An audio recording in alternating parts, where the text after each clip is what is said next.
Bom, pessoal, voltamos.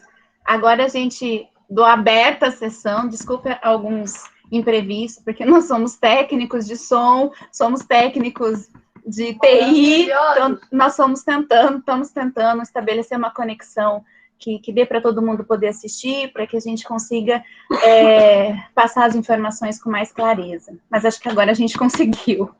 Então, bom, boa noite para vocês, para todas, para todos, seja muito bem-vindo. É uma honra ter vocês aqui com a gente hoje, estar prestigiando o nosso grupo de estudo. Assim, é com muita alegria que a gente preparou essa live, é com muito estudo também e empenho, que a gente preparou todo esse percurso que nós vamos iniciar agora sobre o filme do Coringa. Então, se sintam bem acolhidas por nós, um abraço afetivo em todos vocês, por estarem aqui com a gente hoje. Bom, meu nome é Carla, né, sou professora da Faculdade de Serviço Social da PUC de Campinas, sou uma das facilitadoras do grupo de estudos sobre violência, da qual a gente mantém vinculado à Faculdade de Serviço Social e sobre a PUC, e neste grupo, depois eu conto um pouquinho para vocês como é que a gente começou o grupo e o porquê que nós começamos, mas esse grupo ele é composto por alguns membros, tanto da pós-graduação como da graduação. E aí eu vou pedir para eles se apresentarem, para que vocês também conheçam o rostinho deles, porque ao longo dessa live eles vão estar apresentando e vão estar falando conosco, tá bom? Boa noite, pessoal. Meu nome é Cindy, eu sou assistente social, me formei pela PUC também de Campinas. Hoje eu faço mestrado na Unifesp da Baixada Santista. E é isso, muito obrigada por vocês estarem aqui. Boa noite, eu sou a Dandara, eu também sou da PUC Campinas, eu sou da graduação, sou do terceiro ano e do terceiro ano eu também faço parte do grupo de violência. Boa noite, meu nome é Fabiana Gomes, eu também sou graduanda da PUC de Serviço Social e eu também faço parte do grupo de estudo de violência.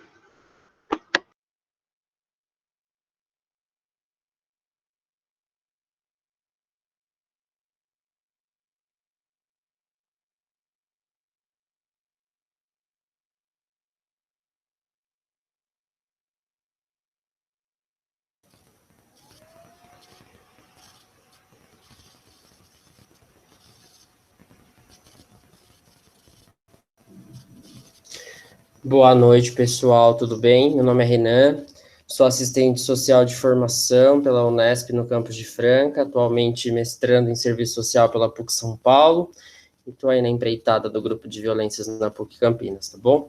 Sejam muito bem-vindos e bem-vindas, sintam-se abraçados nesse momento de isolamento social, estamos à inteira disposição, tá bom? Boa noite. Felipe, eu também sou graduanda de Serviço Social da PUC Campinas e faço parte do grupo de estudos. Boa noite, pessoal. Meu nome é Milena, também sou graduanda de Serviço Social da PUC Campinas e também acompanho esse grupo de estudos.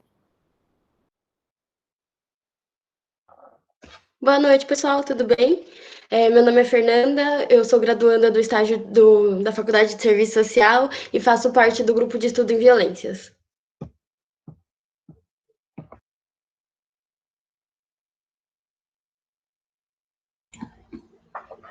Bom, pessoal, esses são os nossos participantes do grupo. Você é convidado junto conosco a participar. Se você gostar do tema, ou quer se aproximar do tema, você é o nosso convidado especial para estar acompanhando conosco o estudo, aprofundar um pouco mais sobre o fenômeno da violência, o que é isso, como ela atravessa e nos atinge, né, enquanto causadora, e com intenção, enfim.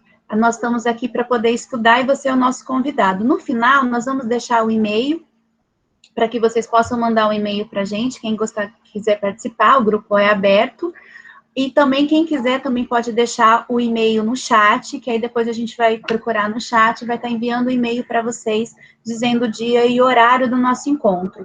Antigamente, a gente se reunia presencialmente, quinzenalmente, na PUC, às 17 horas na quarta-feira, mas por conta da pandemia, por conta de toda essa situação, nós estamos nos reunindo online. Então, por isso nós estamos pedindo para vocês deixarem um e-mail ou entrar em contato conosco pelo e-mail, porque aí a gente vai passar o link para vocês e os dias do nosso encontro online, tá bom? Você é muito bem-vindo para compor conosco.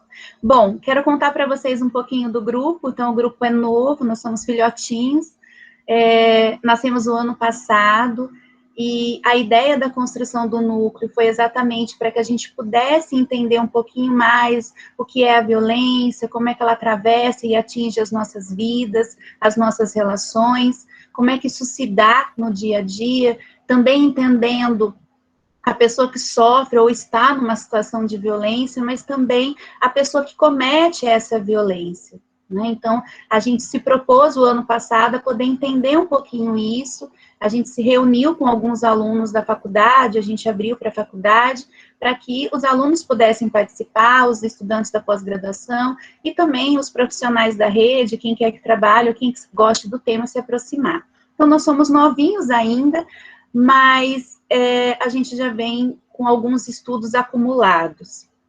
O ano passado, quando saiu, então, o filme do Coringa, isso nos chamou muita atenção, já era um filme que nós estávamos aguardando, até para poder entender o enredo desse filme, o roteiro do qual seria trabalhado, porque pela primeira vez nós temos um filme onde o vilão é o protagonista, né? Bom, vilão, quando a gente entende o conto de herói e vilão, né? Porque depois a gente pode pensar o que é herói e o que é vilão, né? O que a sociedade coloca pra gente nesses dois patamares.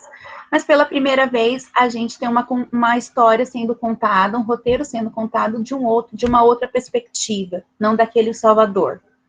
E aí nós estávamos aguardando, e quando o filme saiu, nós começamos a estudar um pouco, né, o que o filme trouxe, as imagens, as falas, e uma das coisas que a gente identificou logo de cara, que também era algo muito esperado por nós, que esse filme trouxesse uma realidade nossa, do nosso cotidiano. Embora o filme traga um roteiro fictício, né? Mas é um fictício concreto. Por que concreto? Porque, na verdade, o que o filme do Coringa vai nos revelando ao longo dele é exatamente o que nós vivemos na nossa vida, o que nós vivemos na nossa sociedade. A desigualdade colocada, a exclusão, a separação dos territórios, né?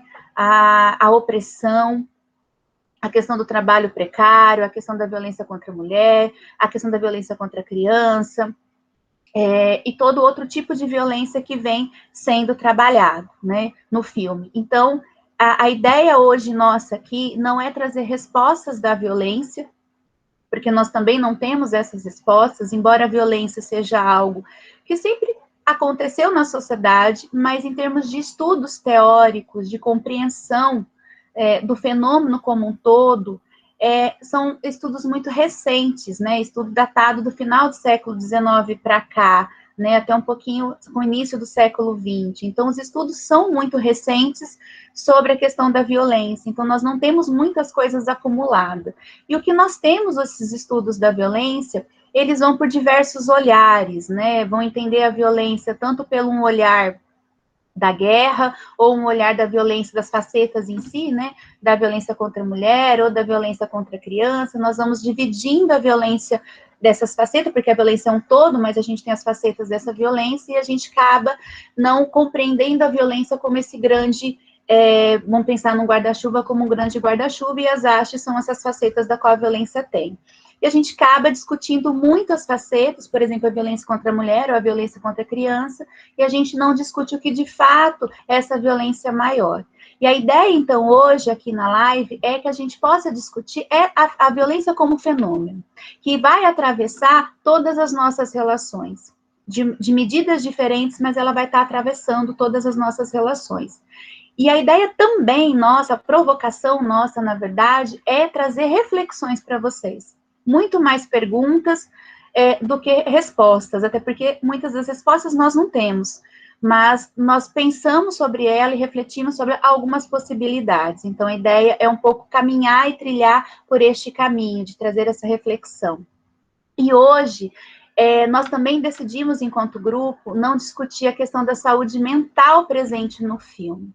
embora a saúde mental, a negligência da saúde mental, ela é uma violência, e vocês vão ver no decorrer da nossa apresentação, uma negligência do Estado, ela é uma violência contra a pessoa e contra a sociedade em si, mas nós não vamos discutir, nos atentar à questão do transtorno psiquiátrico, da qual é apresentado no filme.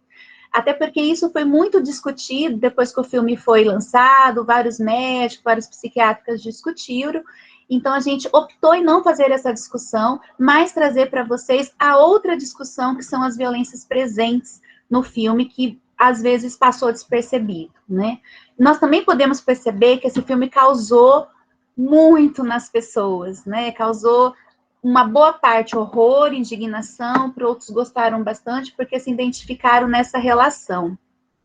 E por que esse filme traz, né, essa ambivalência dentro da gente? Exatamente porque ele nos coloca para pensar, né? Ele trabalha muito esse cotidiano, o que de fato a gente observa, né, quando a gente quer, porque muitas das vezes a gente tende a não observar a desigualdade, por exemplo.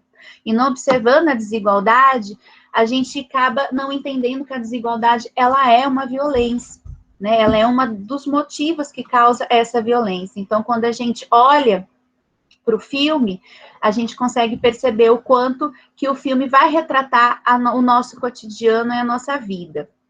Então, apresentar as violências para vocês, hoje nós vamos trabalhar, então, com a questão da violência estrutural, né? Pensando essa violência estrutural como aquela que é produzida, né? Aquela que, de alguma maneira, nas nossas relações, nós vamos produzindo ela, seja uma violência do Estado, né, como a negligência à saúde, o não acesso à educação, o não acesso a uma alimentação digna, o não acesso a um transporte digno, o não acesso aos centros da cidade, ou aonde as relações estão presentes, ela é violência. A questão do uso da arma, né, como violência. Nós vamos apresentar também a violência estrutural e as suas facetas, a violência doméstica, a violência contra a criança, que também tem os seus rebatimentos na violência estrutural. Então, a ideia hoje é da gente discutir a violência estrutural presente nesse filme do Coringa, mas trazendo também essa dimensão concreta da nossa vida, sempre fazendo essa relação, tá? E aí eu falei um pouco já para vocês as violências que estão presentes no filme, né, dessa falta do acesso à educação, da negligência à saúde, da questão do transporte, da questão do território. Isso fica evidente no filme, talvez seja isso que tenha causado estranhamento em muitas pessoas, porque a gente não gosta de ver a desigualdade, nós não gostamos de ver a cidade suja, nós não gostamos de ver as pessoas que, como o Coringa bem fala, né, se sentem invisíveis, porque essas pessoas, muitas das vezes, para a sociedade são invisíveis, e o filme causou muito repercussão também por conta disso, porque ele descortina uma realidade posta que muitas das vezes a gente não quer olhar, e além da gente não querer olhar, a gente não entende isso como violência, a gente entende isso, a gente naturaliza isso como algo natural, ou como algo, né, dado pela sociedade, na verdade não é. Né? Como eu disse, a violência estrutural, ela é estruturada principalmente na questão das estruturas colocadas, da desigualdade, da exclusão. Ao não acesso aos serviços, não acesso às políticas, ela fragiliza as relações, ela fragiliza as pessoas e coloca numa situação de vulnerabilidade. E quando as pessoas entram nessa situação de vulnerabilidade, ela tem poucos caminhos para conseguir vencer essa violência, né? Para que eu não entre na questão da violência, porque a violência ela está colocada dentro da nossa estrutura, ela é utilizada e ela é legitimada pela sociedade como instrumento. Então, nós aprendemos desde pequena, quando eu estou com raiva, quando eu não sei lidar com uma situação, eu vou usar da violência para legitimar a minha força ou meu poder sobre o outro. Basta a gente poder olhar, por exemplo, a questão da educação. Quanto que a gente vem discutindo essa questão da educação, que não é uma educação que bate, não é uma educação... Educar um filho não é batendo, não é xingando, não é humilhando, porque isso é violência. Né? E o quanto é difícil a gente trazer essa discussão para a sociedade. E quanto que a gente não percebe que essa maneira de educar as pessoas, né, na questão da violência, as pessoas vão reproduzir essa violência, porque a violência ela é um ciclo. Né? Então, quanto que isso vai rebater lá na frente. Bom, eu falei várias coisas aqui, né? Mas o pessoal vai falando aos poucos e vai contextualizando um pouco para vocês, para a gente poder entender. Eu queria primeiro trazer para vocês, e a gente quer iniciar essa questão da violência estrutural com o contexto social do qual o Coringa vai trazer, o filme traz para a gente, né? Esse distanciamento do centro, né? Uma cidade afastada, né? Onde o Coringa mora, um lugar afastado, um lugar sujo, que aparece muito no filme, um lugar onde você não tem um transporte de qualidade, onde as pessoas não têm uma habitação de qualidade, o recurso da saúde é ruim e todas as outras coisas, a ausência do Estado ali. Então, a gente quer começar pontuando para vocês esse contexto social que o filme traz, e também a gente quer trazer para vocês os dados do Brasil, que não difere muito do que está no filme, colocado no filme, tá bom? Então, a Lívia vai trazer para vocês alguns dados da pobreza, porque a gente tem que entender que a pobreza, ela é uma violência, porque quando alguém ganha milhões de reais e o outro não ganha nem o suficiente para poder se alimentar, isso é violência, porque ela causa um desequilíbrio, ela causa uma desigualdade. Alguns têm muito, outros não têm nada. Então, a gente também precisa entender que a pobreza em si, ela é uma violência. O contexto social onde o Coringa está inserido, ele apresenta diversos fatores da vulnerabilidade social, que salientando também é uma face da violência estrutural. Então, a gente vê no filme, apresenta como uma cidade, no momento da história, é uma cidade com saneamento básico falho, as condições de trabalho são ruins. Então, a gente vê, por exemplo, a greve dos trabalhadores da coleta de lixo, ou até mesmo as condições de trabalho do próprio Coringa, que ele está em condição de subemprego, e por muitas vezes essa condição de trabalho dele se mostra humilhante. A desigualdade social também está visível quando a gente vê o filme que o Mário apresenta, que o mau cheiro está chegando nas partes ricas da cidade, como se fossem os maiores problemas no momento. Linkando com a realidade do Brasil, hoje nós temos 12,6% de taxa de desemprego. Isso foi uma quebra de recorde. O IBGE ele postou esses dados de acordo com o primeiro trimestre de 2020, que é um dado absurdo. Em 3 meses atingimos uma quebra de recorde com 12,6% de desempregados. 39,9 milhões de pessoas vivem na informalidade, ou seja, quase 40 milhões de brasileiros trabalham sem carteira assinada ou com uma renda incerta ou variável. 13 milhões e meio de pessoas vivem com menos de R$ 145 ao mês. É o maior número em 7 anos. E com certeza essas pessoas estão sofrendo diversas violências, não só por parte do Estado, mas também pela estrutura que a sociedade se põe hoje em dia. Essas pessoas não possuem acesso a uma alimentação de qualidade, uma saúde de qualidade, uma educação, um transporte, condições de trabalho de qualidade, e sem contar as péssimas condições de moradia. Essas pessoas vivem geralmente em lugares onde o Estado raramente chega. As condições de moradia do Coringa também são péssimas. Nem se compara com as partes mais bonitas da cidade de Gotham. E ele também, o filme também mostra pra gente o transporte sem qualidade e lotado. Uma realidade também que a gente vive no nosso país. E sem contar a distância que ele percorre entre o centro e onde ele mora. Os serviços do Estado também são falhos. Isso também é evidente no filme. Principalmente quando mostra que ele vai no atendimento com a Débora, que é a assistente social que atende ele, que ela avisa ele, né, que o programa foi cortado, que a medicação não vai ser cortada. E isso também é muito evidente numa própria fala da própria personagem da Débora, que ela diz: eles não dão a mínima para pessoas como você e nem para pessoas como eu. Então, resumindo todo, o Arthur, o Coringa, ele vive como uma parcela da sociedade que não é vista. Ele vive à mercê de um sistema que favorece as pessoas mais abastadas, um Estado lenta, políticas públicas, a falta de acesso à saúde de qualidade, transporte de qualidade, educação de qualidade, e se desenrola no decorrer. história, sequências disso.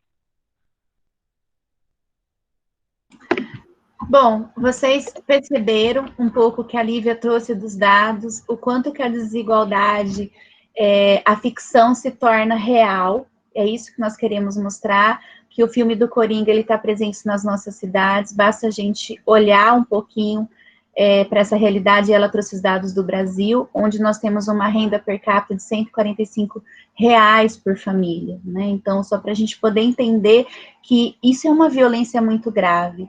Assim como o acesso à educação, acesso às armas também é uma violência. A Fabiana vai trazer um contexto para a gente da questão da educação, o quanto o não acesso à educação, o não acesso a serviços de convivência, ele fragiliza e coloca os adolescentes e os jovens numa situação de risco, né? E, ao mesmo tempo, colocar a situação de risco tanto para ser recrutado pela violência, pelo tráfico, como também a serem sujeitos e estarem sujeitos à questão de sofrerem a violência como um todo.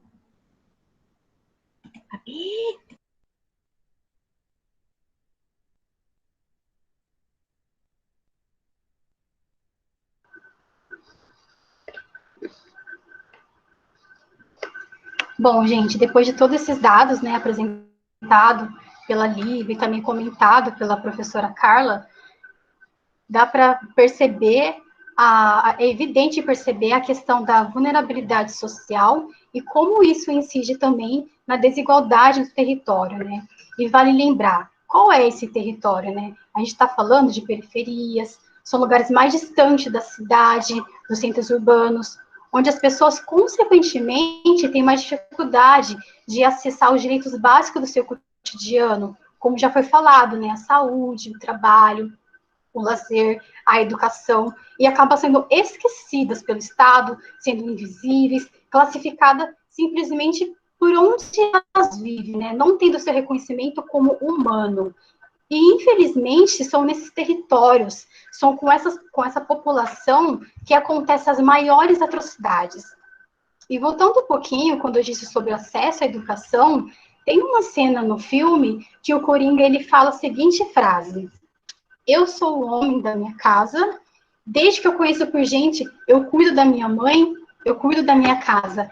E depois ele também vai falar, numa próxima cena, onde a mãe dele tá na banheira, e ele tá cuidando ali, ajudando a mãe dele a lavar os cabelos, ele fala assim: mãe, não precisa se preocupar com dinheiro, nem precisa se preocupar comigo.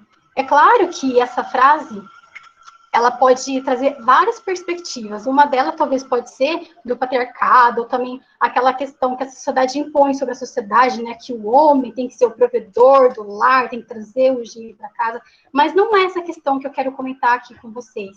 Eu quero dizer o recorte da frase quando ele fala assim: desde que eu me conheço por gente, eu que cuido da minha mãe, eu que cuido da minha casa.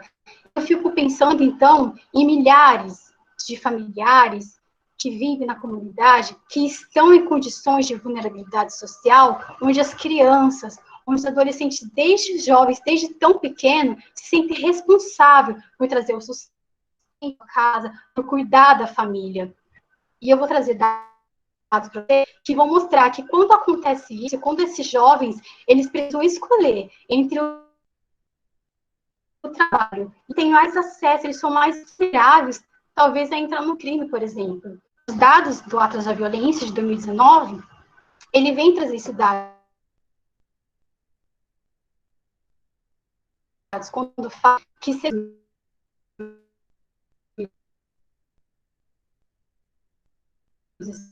são submetidas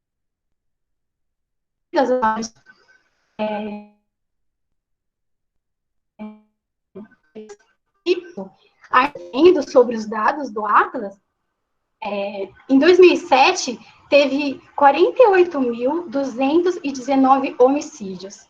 10 anos depois, os dados apresentam que aumentou para 65.202 homicídios. Ou seja, nunca se matou tanto no Brasil, né? E vale lembrar que os jovens foram os mais afetados. 51% tinham a idade de 15 a 19 anos e 49% têm a idade de 20 a 24 anos. E traçando já o perfil dessas vítimas, nós sabemos que trata-se de jovens negros, jovens pardos que moram na periferia, né? E falando disso, não tem como citar o racismo estrutural, pelo qual a nossa sociedade legitima o genocídio da população negra. E para trazer de uma forma mais ampla esse dado, os homicídios de negros em 2017 foi de 49.524, enquanto de homicídios de não negros, os dados revelam que foram de 14.734. É muito preocupante. E também o filme, ele vai trazer sobre a questão da arma de fogo, como a professora Carla disse, né? Tem uma cena que o Coringa recebe um pacote, e ele abre esse pacote e ele vê que é uma arma. E ele dá risada.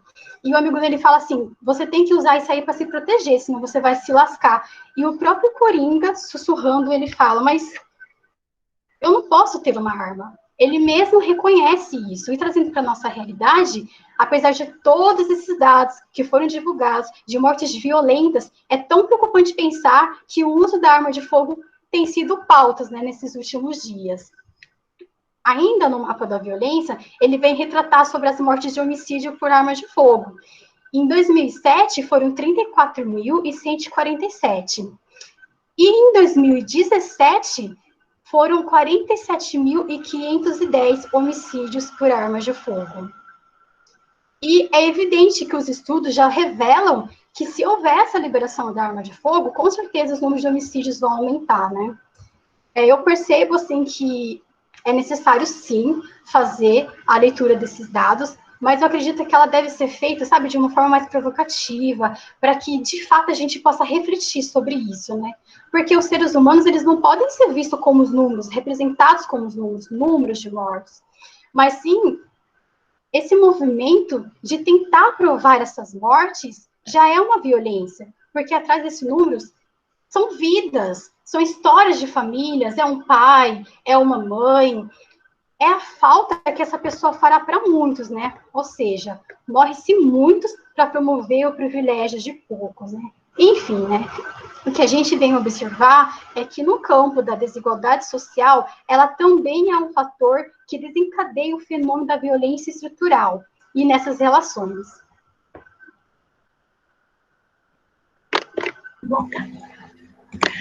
Bom, como a Fabiana bem colocou e trouxe os dados, eu queria destacar, e é uma coisa que a gente vem discutindo também no grupo de estudo, não são 65 mil assassinatos, são 65 mil vidas que foram retiradas. E para acontecer essas 65 mil vidas que foram retiradas, nós temos por trás disso pessoas que cometeram esses assassinatos, e quais são as histórias dessas pessoas que os levaram a cometer esse assassinato. Esse é um outro ponto e é um outro dado que nós não temos, mas que precisamos observar, porque quem comete o ato da violência também precisa ser escutado, também precisa ser olhado, precisa ser visível, né? E o filme do Coringa, o tempo todo, ele vai trazer essa invisibilidade frente à sociedade, como se ele não existisse. E ele passa a ser reconhecido, ele se sente reconhecido e passa a ser reconhecido para a sociedade quando ele comete um crime. Então, nós precisamos olhar para isso. São 65 mil vidas que foram ceifadas? Sim, mas para essas 65 mil vidas que foram ceifadas, quem cometeu esses crimes? Quem são essas pessoas? Aonde essas pessoas estão?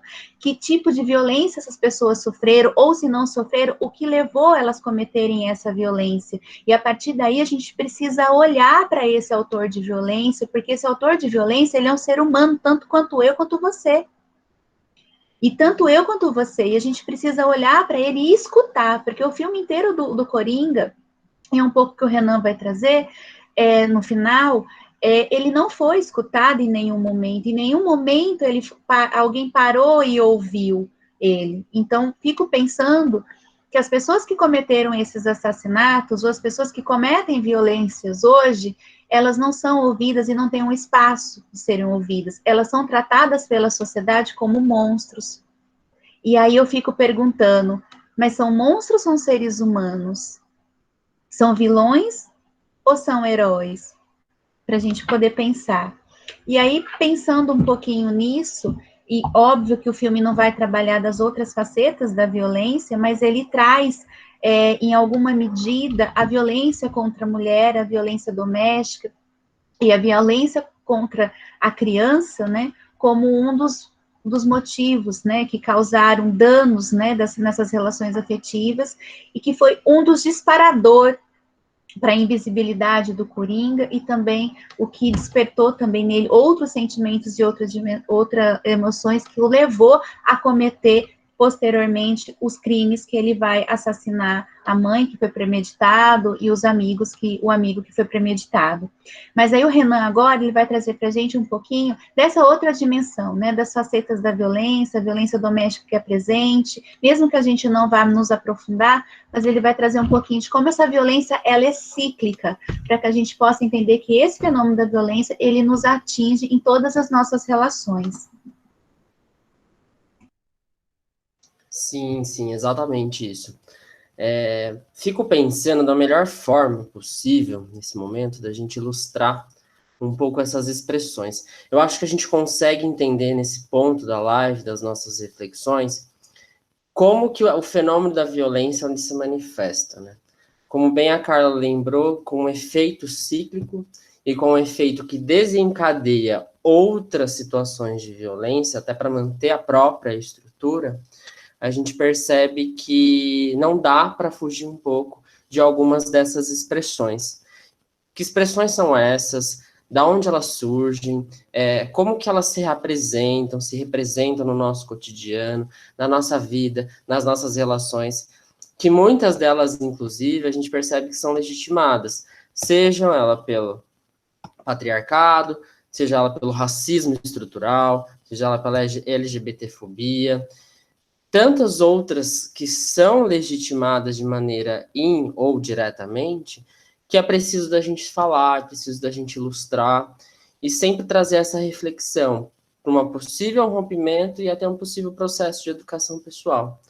Então, por exemplo, quando eu penso nessas expressões da violência e como que se dá esse ciclo, a base, inclusive, para fortalecê-la, inclusive para constituir esse ciclo de maneira não eterna, mas de maneira contínua, eu fico pensando em algumas que a gente bem conhece, sempre ouve falar, seja rádio, televisão, Instagram, Facebook, Twitter, né?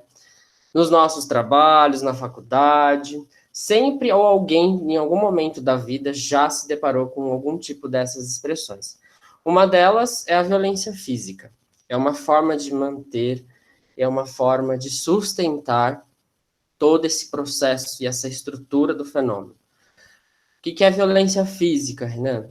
Violência física é tudo aquilo que implica a destruição do corpo do outro, a invasão ao corpo do outro por um ato violento, por um soco, por um chute, por um empurrão, por um enforcamento. Tudo isso compete à violência física. Qual outra forma de expressar esse tipo de violência? A psicológica é um segundo ponto. A psicológica é um tabu ainda para muita gente, até por falta mesmo de conhecimento, falta mesmo de acesso a algum tipo de informação, mas ela é uma violência que implica provocar uma diretriz, uma violência, um rompimento de dados psicossociais da própria vida, seja ele através do desejo, seja ele através da consciência da própria vida, seja ela por uma questão moral. Tudo aquilo que vai infringir, que vai destruir psiquicamente o sujeito se enquadra numa violência psicológica. Não é apenas um xingamento, mas, por exemplo, uma situação de manipulação dentro de uma realidade familiar se enquadra, sim, numa violência psicológica, em que o autor manipula, manobra determinadas situações da vida cotidiana da pessoa para manter aquele ciclo, por exemplo. Não só é um xingamento, não é só aí uma mentira ou uma omissão, mas também é todo um processo que, de certa forma, vai destruir o campo mental da pessoa. A forma dela pensar, a forma dela sentir, a forma dela se expressar enquanto um ser existente. A violência sexual, que também é um tabu falar sobre isso, mas precisamos deixar isso em evidência, que implica aí o abuso de poder e dominação em práticas sexuais no corpo do outro. Ah, Renan, mas violência sexual só acontece com penetração? Não, violência sexual ela acontece da forma, inclusive no campo do assédio, e tudo aquilo que envolve o corpo do outro, seja a sexualização do corpo do outro, seja o toque, seja a penetração, seja o estímulo, tudo isso implica no processo de construção da violência sexual. Ela pode ser dividida em várias categorias, mas o real concreto dela e a sua denominação engloba todos esses fatores. Uma que foi muito bem retratada aqui até agora, pela fala das meninas, é a violência estatal. O Estado, enquanto negligente na sua prestação de serviços de cuidado e proteção da sua população. A gente está vendo muito disso agora, tem ficado maior evidência, principalmente no que tange à segurança pública, da perseguição à comunidade negra, ao racismo estrutural, à violência policial que representa o Estado, a violência estadual da saúde, enquanto, inclusive, processos de tratamento do Covid-19. Enfim, tudo isso engloba a violência estatal numa perspectiva aí do Estado destruir ou não proporcionar a segurança e a proteção da sua população. A patrimonial, que também é importante da gente dizer, que também é uma forma de expressar o fenômeno da violência, porque ela destrói um bem material do outro. Para quem trabalha na área da assistência, por exemplo, que tem acesso à previdência, isso aparece muito, principalmente ou na habitação, principalmente no que tange aí conflitos familiares que envolvam patrimônio. Então, isso também é um dado muito importante de se trazer quando a gente vai discutir território, localidade, territorialidade. Tudo isso engloba aí percepções que é necessário da gente considerar. Ah, Renan, mas tá, você falou tudo isso até agora, todas essas expressões, e como que ela se relaciona na vida cotidiana? Existe uma forma de se relacionar à violência na vida cotidiana? Além dessas expressões? Sim, existe uma forma que está presente em alguns estudos do serviço social, da psicologia social numa perspectiva de libertação, de outras áreas das ciências sociais, como antropologia, como a própria sociologia, que vai estudar pedagogia, que vai estudar essa perspectiva da violência, a sua relação social entre sujeitos e sistemas sociais, de uma perspectiva que a gente chama de ciclo da violência. Se vocês nunca ouviram falar disso, não está sabendo, ou é tudo muito novo, eu tiro aqui esse pequeno pedaço para a gente falar um pouquinho sobre isso. O ciclo da violência é realmente um ciclo.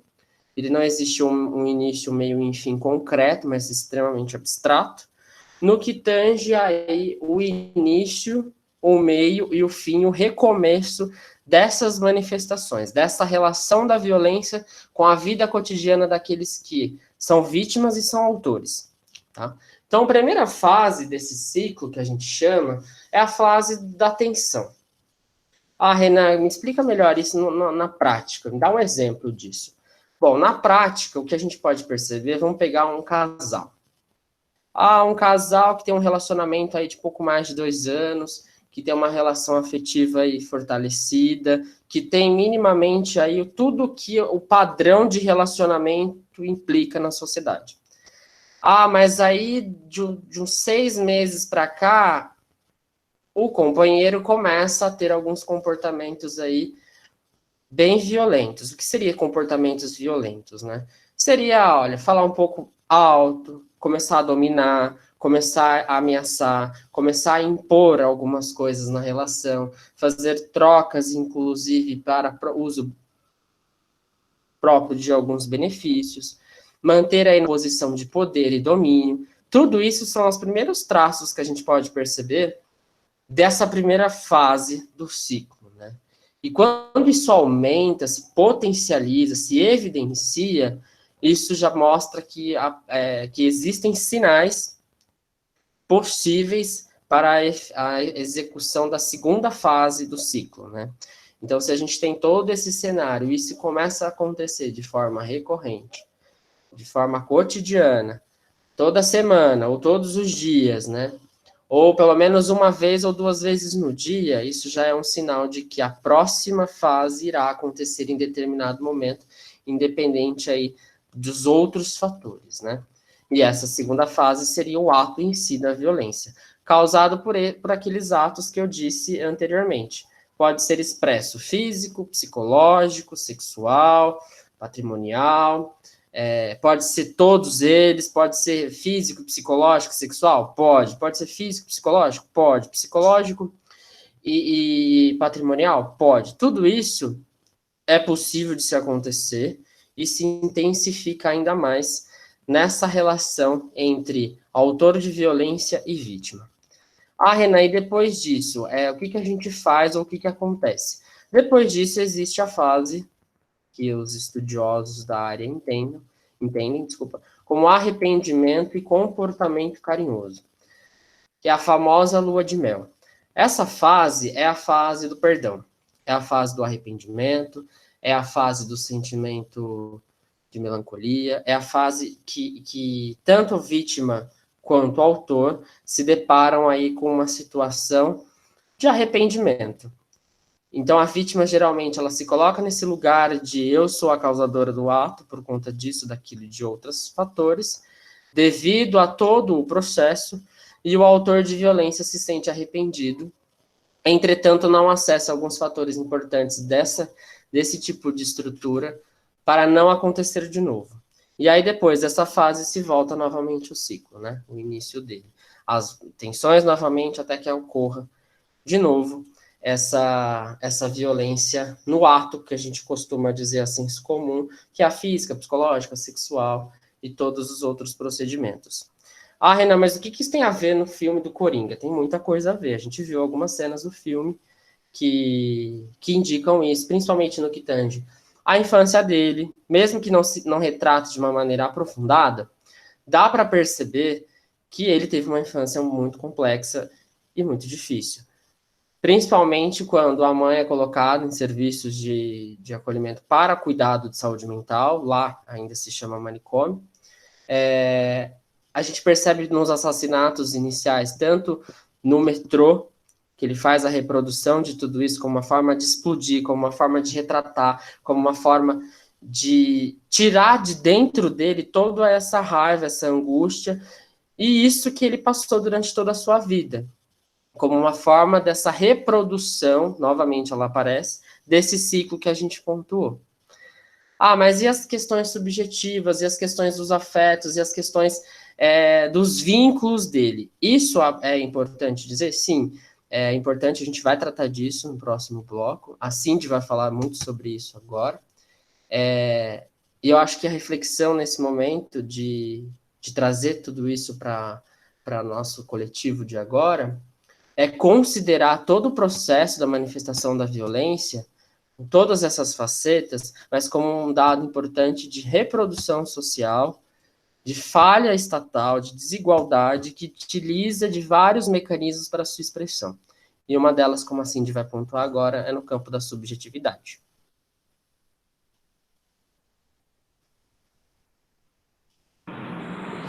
Bom, como o Renan disse, né, vou abordar a questão da subjetividade, tendo um foco com a violência.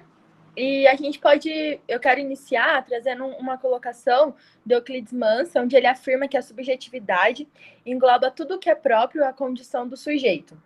Isso é, capacidades sensoriais, afetivas, imaginativas e racionais, envolvidas no processo de perceber, compreender, decidir e agir. Linka muito com aquilo que o Renan disse, do momento onde ele comete os atos, né, de violência, enfim, tendo em vista todo um contexto que ele já passou na vida dele.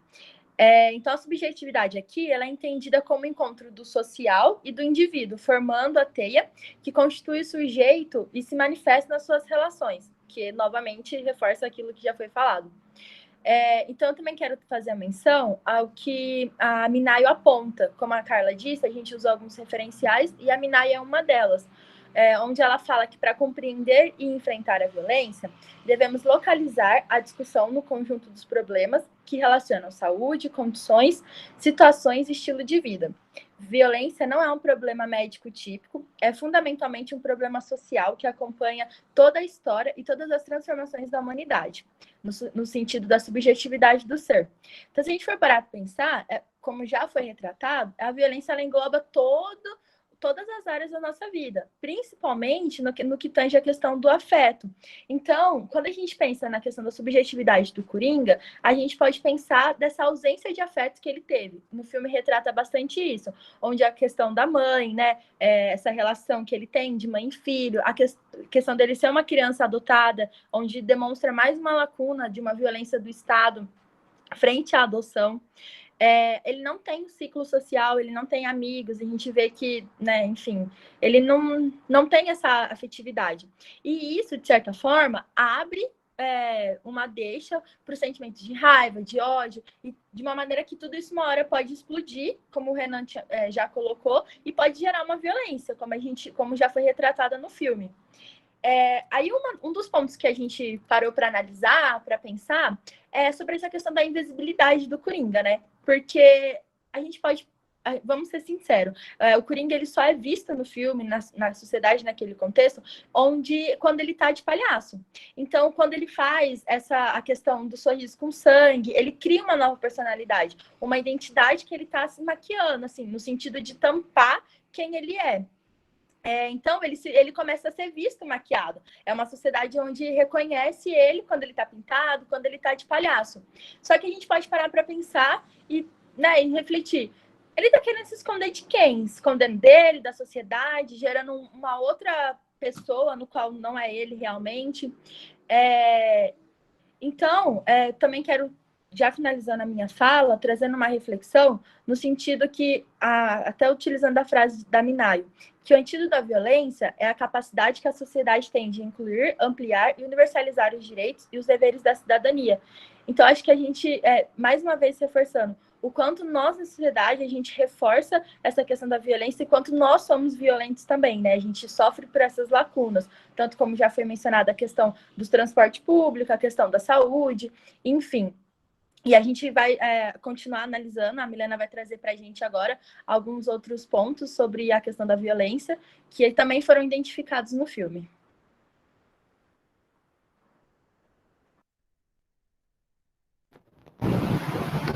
Boa noite, gente. Então, continuando, né, como a Cindy comentou, as diversas questões da violência, né, a gente pode ver que desde o início aqui as meninas vêm trazendo diversas violências que foram sofridas ao decorrer, né, da trajetória de vida do Arthur, né, do Coringa. Então a gente pode ter a questão da violência estrutural, né, na violação de direitos, da falta de necessidades, do acesso a necessidades básicas, né, a questão da violência, mesmo como a física, o crime, a questão das armas, do porte de armas, que isso é uma violência também, né, a violência é o ciclo de violência comentado pelo Renan, e a violência que vem que é retratada no filme, a infância, a questão da adoção dele, né, a gente pode também trazer sobre isso. E aí a Cindy também trouxe, né, essas questões da violência, da subjetividade, a questão do afeto.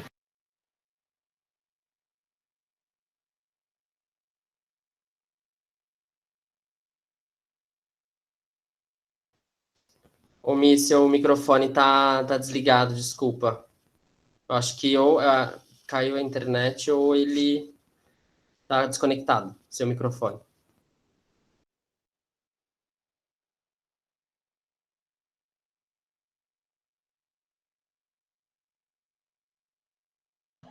Mi, fala pra gente só para eu dever se testar. Não. Enquanto a gente vai esperando a Milena estabelecer uma conexão, a gente pode combinar.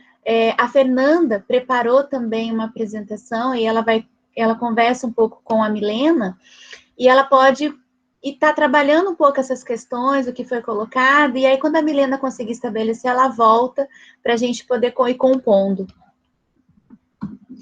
Só um recadinho para vocês, antes que a Fer comece a falar, aproveitando, as perguntas, se vocês tiverem perguntas para nós, ou mesmo quiserem discutir conosco algum ponto do filme, ou qualquer coisa, é só vocês mandarem pelo chat, que assim que a gente terminar a live, nós vamos estar abrindo os microfones, ou mesmo respondendo as perguntas no chat, tá bom? Mi, você conseguiu estabelecer a conexão? Consegui. Tá, então pode continuar. Me ouve? Então, voltando, pessoal, perdão. Então, voltando à minha fala desde o início, né? Então, trazendo todas as violências que as meninas retrataram desde o começo, a questão da desigualdade, né? A violência estrutural, a violência estatal, a falta de acesso às necessidades básicas, né? E o ciclo de violência, a questão do porte de armas, a violência que ele sofreu na infância, a questão da adoção também, né? A gente pode ver também a questão da violência do afeto, da falta do afeto, né? Do rompimento dos sonhos dele, a violência contra o trabalhador. Tudo isso foram trazendo coisas, foram alimentando para que dentro dele ele potencializasse e usasse a violência como um instrumento, né, para que ele tivesse a visibilidade, porque ele só era visível quando se vestia de coringa, quando ele trazia aquela característica dele, né, a personalidade dele como coringa e não como o Arthur. E aí, trazendo isso, a Fernanda vai trazer mais um pouco para a gente sobre, através disso, essa visibilidade que ele acabou tendo diante dessa violência. Bom, então dando continuidade na fala da Mi, né, agora eu vou falar um pouquinho sobre a violência utilizada como instrumento e o último recurso nas relações de vida.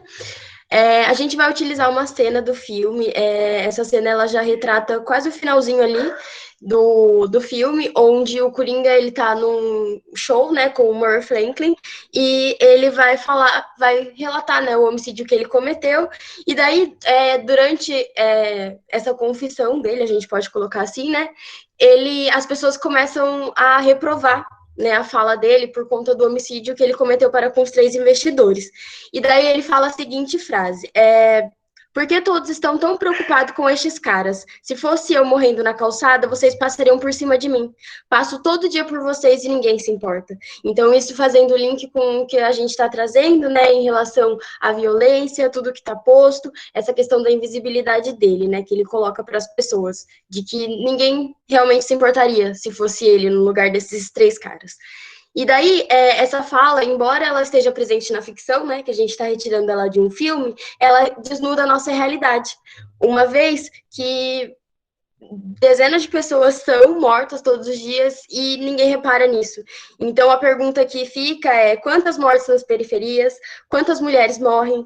Quantas crianças são violentadas e a gente não presta atenção, né? Isso fica de reflexão para a gente. E daí, fazendo o link com as informações que tanto a Lívia quanto a Fabi trouxe no início, em relação às violências, né, que estão postas no Brasil, toda a questão da desigualdade, aí a gente retraz que essa questão de que a gente não está vendo essas pessoas que estão sendo mortas, tudo isso que está sendo retratado como na imagem do Coringa, né, que ninguém percebe, ninguém vê, aí a gente para pensar, porque essas pessoas são afastadas dos centros, essas pessoas elas não têm acesso às políticas, essas pessoas elas são invisíveis para o Estado, né? Então a gente vê que essas vidas elas se importam, mas a gente não consegue dar conta de olhar para isso, né? E daí um ponto que é importante destacar, e fica para reflexão também, num contexto geral do que a gente abordou até agora, é que a violência ela é um meio de externizar o sentimento. Então, a gente coloca que a gente, na verdade, não fala, e muitas vezes a gente até não para refletir acerca dessa questão, de que o ódio, a raiva, o rancor, a vingança, quando eles são potencializados, eles matam, né? E é através dessa violência. Então, a gente tem que sempre colocar que o Estado é violento, o Estado mata, a desigualdade mata, a exclusão mata. E a gente não fala ainda que a violência é usada como recurso quando ela tem ausência do afeto, que foi a parte que a Cindy abordou e que ela coloca, né? Que ele não teve nenhuma relação. Ele teve a ausência do Estado, ele teve a ausência de pessoas no ciclo dele próximo. Então, que tudo isso fez com que ele utilizasse da violência como um instrumento de poder para que ele pudesse ter visibilidade em meio às pessoas. Finalizando aqui, eu quero colocar aqui também essa ausência do Estado e essa questão da violência, ela provoca uma desumanização nas pessoas e faz com que seja perdida, né, a sensibilidade. A Dandara colocou aqui a imagem que eu retratei no início, que é onde ele faz esse diálogo, né, falando que a vida dele não tem importância para as pessoas, né, que se fosse ele morto, ninguém se importaria, e por conta dos 3 investidores, as pessoas fizeram um escarcéu. E daí, fechando essa parte da desumanização, né, dessa questão da sensibilidade, eu vou passar a fala agora para o Renan, que ele vai retratar um pouquinho essa questão, né, do ser que é biopsicossocial e da singularidade das pessoas.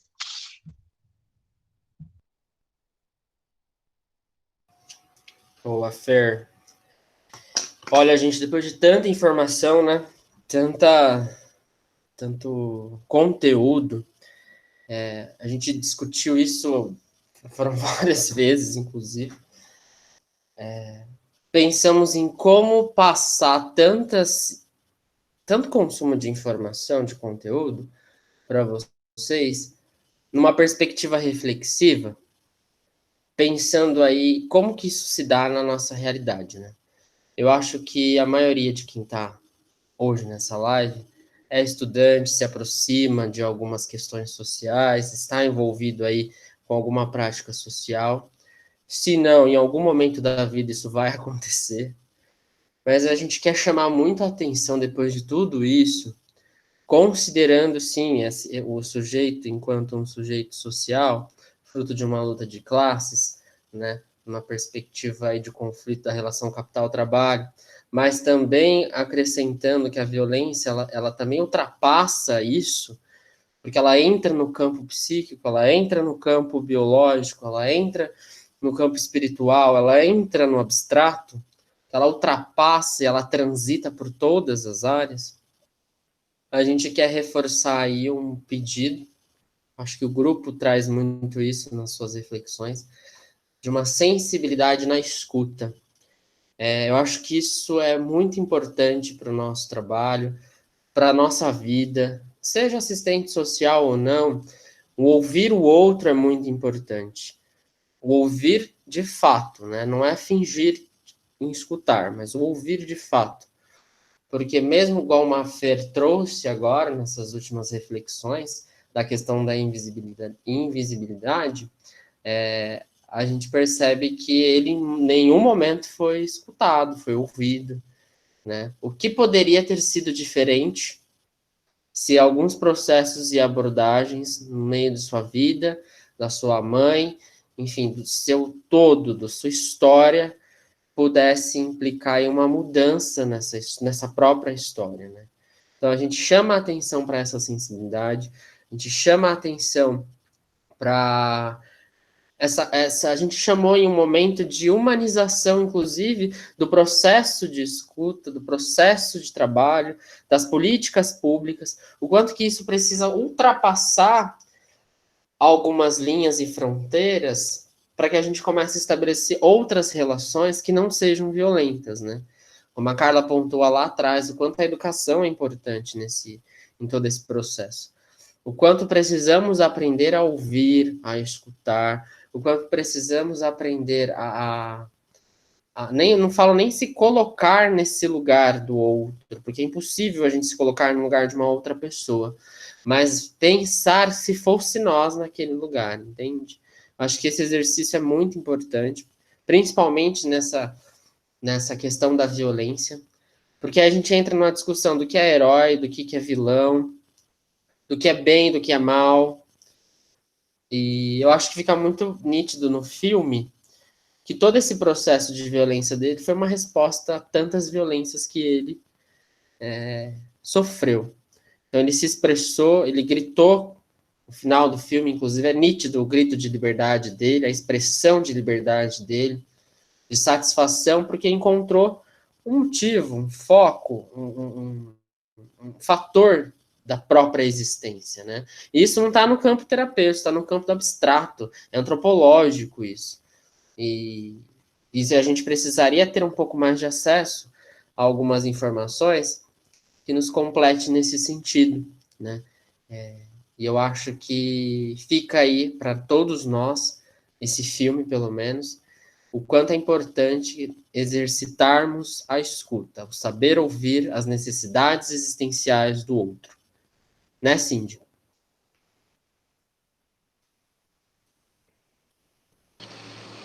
Sim, até queria colocar, agora no final, um questionamento para a gente refletir, antes da Carla completar o fechamento, né?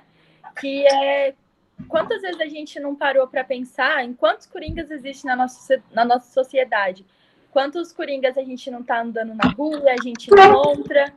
Ou então, até mesmo quando nós não somos os coringas, né? Não no sentido só de cometer a violência, mas de ser invisibilizado.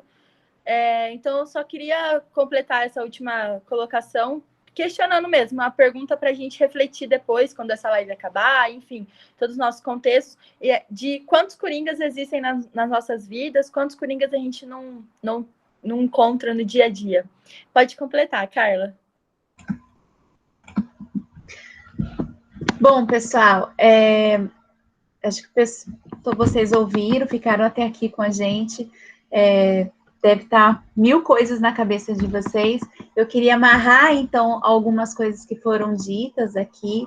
Em nenhum momento a gente trabalha com a violência justificável, né? Então, nós vemos, embora a gente tenha alguns estudos que vai trabalhar com a violência, entre aspas, boa e ruim, mas nós, nesse momento que nós estamos fazendo essa discussão do filme do Coringa, nós não estamos discutindo isso, e nós reafirmamos que a violência, ela não se justifica, ela em nenhum nível, pelo contrário, a violência é algo que vai, com o processo, desumanizando, porque vai nos afastando das relações e vai nos colocando em risco, né, a nossa própria vida, a nossa convivência, a convivência com o outro, e colocando em risco também a vida do outro. Queria também pontuar que a gente, nos nossos estudos, e a gente se aproxima, vocês viram que algumas vão para uma linha, outros vão para outra linha, acho que a ideia do grupo é exatamente isso, da gente somar as correntes teóricas das quais a gente estuda, sobre um único objetivo, que é o estudo da violência, e a gente vai complementando esses estudos, né?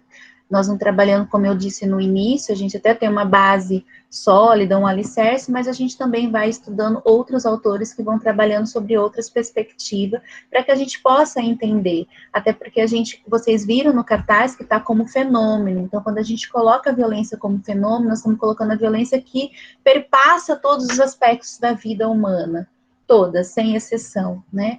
E aí ela tem as suas facetas, como eu disse lá no início. Então, para que a gente possa, na verdade, eu estou reforçando isso para que vocês possam entender sobre qual alicerce que a gente construiu essa live.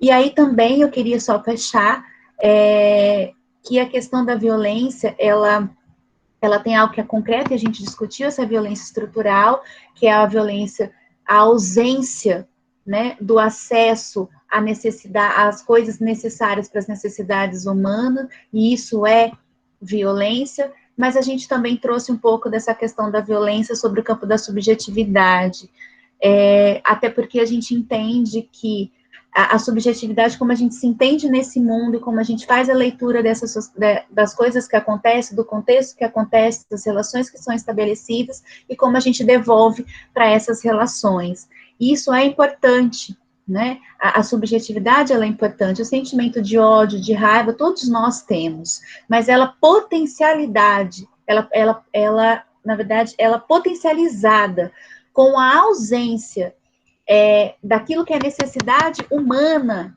ela se torna, o sentimento e as emoções se tornam muito mais afloradas, que juntas vão causar a prática da violência em si. Então, a violência, ela não está só no campo concreto nas coisas concretas, mas ela também transita, como o Renan trouxe, como a Cindy trouxe, também transita sobre o campo da subjetividade. As duas coisas funcionam junto, uma potencializa a outra, e as duas, quando se somam, se autopotencializa, elas geram as práticas violentas, como a gente viu bem no filme, né? Você tem uma questão subjetiva, uma ausência de todas as relações afetivas, de toda a comunicação que se tem, mas você também tem uma ausência do Estado, você tem uma ausência de tudo aquilo que é necessário para a sobrevivência, uma sobrevivência digna.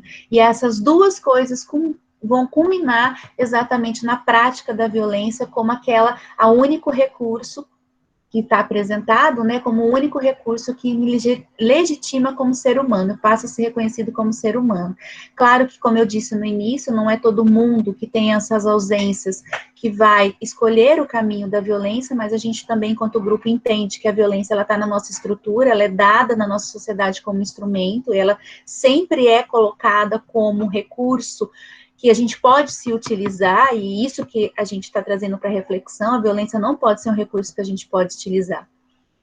Né? Então, por isso que a gente trabalha com a questão que a violência não é justificada. Em nenhum momento ela é justificada, né? Porque senão a gente vai sempre, qualquer problema, vamos usar da violência para nos legitimar, né? E na verdade, não. A violência não é e não pode ser usada como instrumento.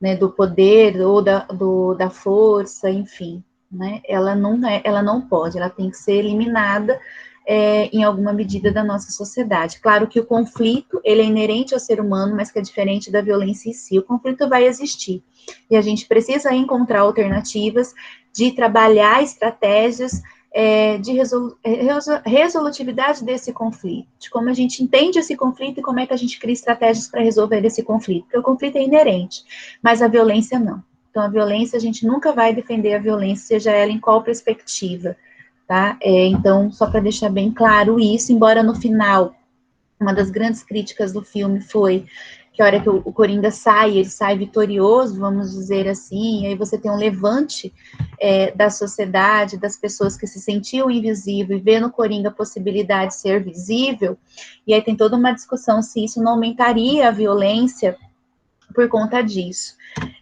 Uma das coisas que a gente vem estudando no grupo, que na verdade, esse levante da classe, né, excluída, vamos dizer assim, das pessoas excluídas, ela já está dada na sociedade há muito tempo. E não é um filme que vai incentivar a gente, isso a gente já está vendo nas ruas.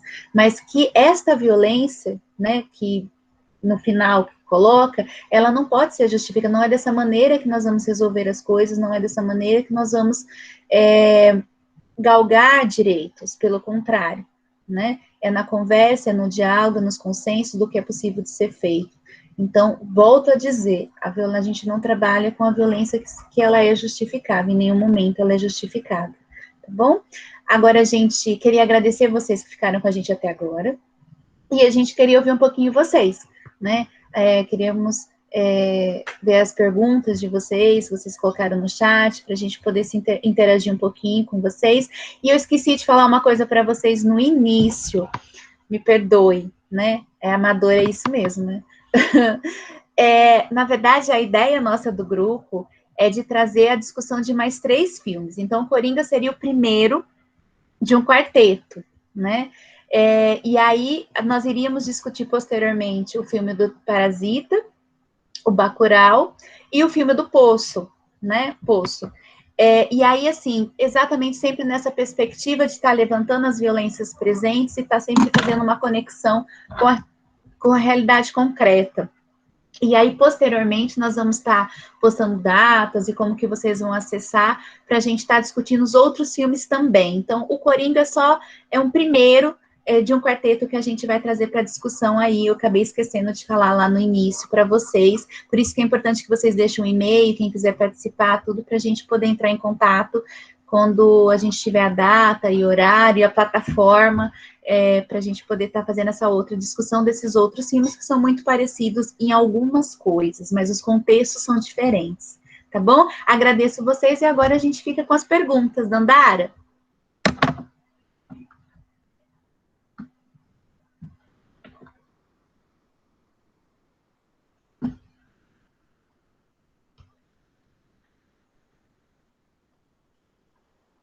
Gente, abre a câmera de vocês, o pessoal do grupo, para que a gente possa estar interagindo, que eles também vejam a gente, né? Nós somos um grupo que discute algo pesado, mas nós somos muito alegres, assim.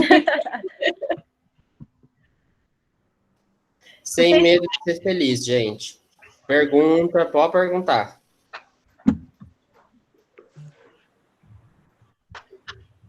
Ou não só perguntar, se quiser também falar sobre as suas impressões do filme, eu acho importante também nesse momento, até para ver se aproxima um pouco do que a gente se discutiu ou não, quais foram a sua visão, ou as suas, né, do que aconteceu no filme, o que o filme causou em você, né, o que o filme traz para a sua vida. Eu acho importante dizer sobre isso, se vocês quiserem, se não tiverem perguntas, eu acho que vamos fazer alguns links aí.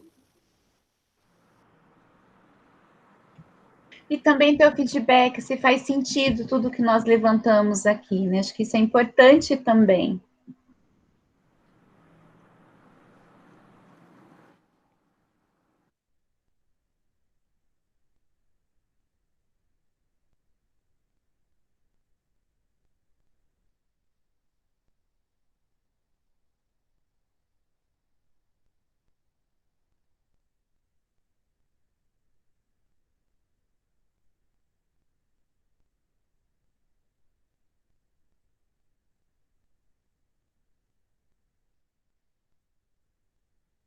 Acho que tem uma pergunta, Dandara, você consegue acessar o chat, amor?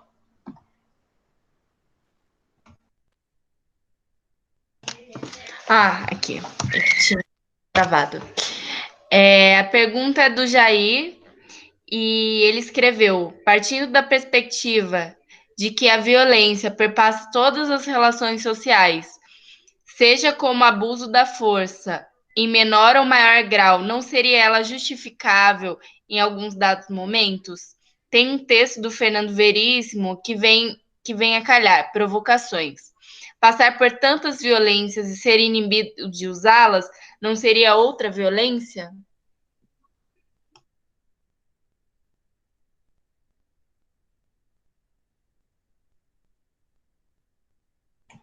Renan, o áudio. Então, Jair, depende da perspectiva que você vai olhar a violência. Por exemplo, se a gente pegar Martinho Barô, que é vamos pegar um autor mais perto de nós, que é aqui da América Latina, que ele está analisando, e ele analisou a questão da Revolução de El Salvador. Ele vai fazer toda essa discussão sobre a violência, também no campo da subjetividade, também no campo das relações concretas em si. Mas o Martinho Barô, por exemplo, ele parte da ideia que a violência ela passa a ser justificada, por exemplo, quando ela se torna uma revolução que liberta a população, né, que liberta os oprimidos. Então, a partir daí, a revolução em si, o uso da violência em si, seria a revolta das pessoas excluídas, e a partir daí, essa violência, nessa conotação, seria justificável. Ele trabalha com esse autor, né? Quer dizer, esse autor trabalha nessa perspectiva, assim como tem vários outros autores que vai trabalhar nessa mesma perspectiva, né? Que a revolução em si vai precisar do uso da violência para legitimar o seu lugar e para se impor, para gerar a transformação em si. Né? A gente tem um bloco de autores que pensam desse jeito, a gente tem um bloco de autores que pensam ao contrário disso, né? Que ao mesmo tempo que a revolução, que é o uso da violência para poder libertar os oprimidos, ela é uma violência que fere o outro também. E a partir daí, ela está no mesmo patamar de ferir o outro, de tirar a vida do outro, ceifar a vida do outro, e que aí ela não é justificada. E esse grupo de outros autores que trabalham nessa perspectiva, eles vão trabalhar exatamente isso. O que a gente precisa fazer. Vamos gerar transformação? Queremos a transformação? Sim, mas a gente precisa encontrar alternativas de fazer essa transformação sem esse mecanismo do uso da violência como instrumento de legitimação de poder ou como instrumento de legitimação de força, como você bem disse, que nem sempre é força, né? É uma questão de poder. Então, assim, quando a gente olha para essa outra gama de outros profissionais que vão trabalhar sobre essa perspectiva, a gente, enquanto grupo, claro que a gente estudou Martinho Barô, a gente estudou outros, e a gente estuda outros autores. Mas eu, particularmente, trabalho com a ideia nesse campo desses outros autores, né, que vai trazer que a violência ela não é justificada mesmo para dentro de uma revolução, que nós somos capazes de fazer a transformação social, somos capazes de dar voz para os oprimidos, somos capazes de dar voz para as pessoas que sofrem a opressão de uma outra maneira. Como essa outra maneira? Estabelecendo diálogos, fazendo consensos, fazendo-se ouvir, nos unirem nos movimentos sociais, não necessariamente o uso da violência em si, mas nos fazendo ser visíveis, e a partir daí compondo e ocupando o lugar que de fato é nosso, se a gente pensa na questão como trabalhadores, né? Então, eu parto muito dessa outra linha de autores que trabalham com essa linha, mas sim, tem esses outros autores que trabalham com essa questão da violência justificada quando ela é utilizada para a libertação dos oprimidos, né? Martin Barot vai trabalhar, a própria Ana Art, ela vai dizer que a violência não é justificável, mas ela vai dizer que pertence a um grupo, a questão do poder, porque ela tem uma outra concepção de poder, mas ela vai colocar que a violência ela não é justificada, mas a violência ela é o instrumento de legitimação do poder, né? A violência não gera o poder, mas ela legitima, né? Então, assim, até que ponto a gente vai trabalhando um pouco com isso? Isso é um campo minado, assim, de discussão, como eu disse no início, não tem uma resposta pronta, e ainda bem que não tem, né? Para que a gente possa pensar diferente e construir mecanismo diferente. Mas tem vários autores que vão nessa linha e vários autores que vão nessa linha, tá bom? Então, isso é uma coisa que vai muito de qual estudo que você vai trabalhar. Eu posso complementar você, Carla? Eu tava falando e meu áudio estava desligado, desculpa. Eu partilho do posicionamento da Carla.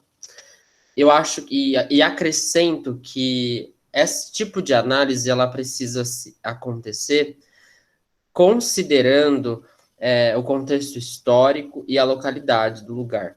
Porque, por exemplo, a gente pode usar um outro autor que o serviço social, por exemplo, não usa muito, mas Michel Foucault, né, Carla? Um dos últimos relatos de Michel Foucault, ele fez uma entrevista, ele deu uma entrevista, inclusive, sobre a Guerra do Oriente Médio. Ele foi para lá, no Irã, inclusive, para tentar entender por que as pessoas se matam em nome de um Deus, por exemplo. E aí ele foi fazer uma análise não justificando a violência, mas sim compreendendo o campo filosófico, antropológico, social daquilo que estava acontecendo. E no final da entrevista ele fala, a violência nesse caso, ela é justificável, entre aspas, porque é uma perspectiva de libertação. Principalmente porque é um povo que se rebela contra o Estado em nome de um divino, em nome de uma espiritualidade, em nome de um abstrato, em nome que aquilo para eles faz sentido. Se isso está certo ou está errado, não cabe nenhum de nós e nenhum dos outros pesquisadores que não vivem aquela realidade opinar, porque não é a nossa cultura, não é a nossa forma de ver o mundo, não é as nossas vivências. A gente observa e avalia num campo de fora. Brasil, a gente precisa considerar N coisas. Exemplo, o genocídio indígena, a luta do racismo estrutural, a LGBTfobia, o patriarcado, tudo isso é considerável. Eu acho que casa muito a sua pergunta com as manifestações que vêm acontecendo, inclusive agora. Tanto depois que, eu esqueci, George Floyd, eu acho que é o nome do rapaz que foi assassinado nos Estados Unidos, e que tem colocado várias, estimulado várias manifestações principalmente aqui no Brasil e em outros lugares do mundo, contra o racismo estrutural, né? Então, eu partilho do posicionamento da Carla, eu acredito muito na democracia libertária, no aspecto da educação, da troca, da conversa, da ciência, porque é isso, a educação ela é construída na ciência, numa troca, num diálogo, mas eu entendo que, como Marx mesmo traz muito disso, não existe revolução sem violência, né? A gente precisa colocar isso, inclusive, em pauta e discutir sobre isso. Eu entendo na perspectiva da libertação para um povo que aquilo é necessário. E eu respeito, e entendo e compreendo. E acho que é isso que é o legal da ciência, você pegar vários elementos, pegar várias coisas que acontecem ao redor do mundo e trazer a reflexão para o interno e considerar o nosso momento histórico. Considerar tudo que a gente já passou, vivenciou, e trazer isso para nós. Se é a forma que o povo brasileiro vai se libertar de tanta corrupção, de tanto retrocesso que vem acontecendo, de tantas legitimações de extermínio, de violência, de opressão, é uma saída? Não, é algo que a gente tem que discutir. Mas concordo com a Carla e espero que tenha sanado aí o seu processo de reflexão. Como disse, nada é concreto, é abstrato. Então, esteja aberto aí para trilhar o melhor caminho para que você entenda e que faça sentido no seu processo de vida e de conhecimento.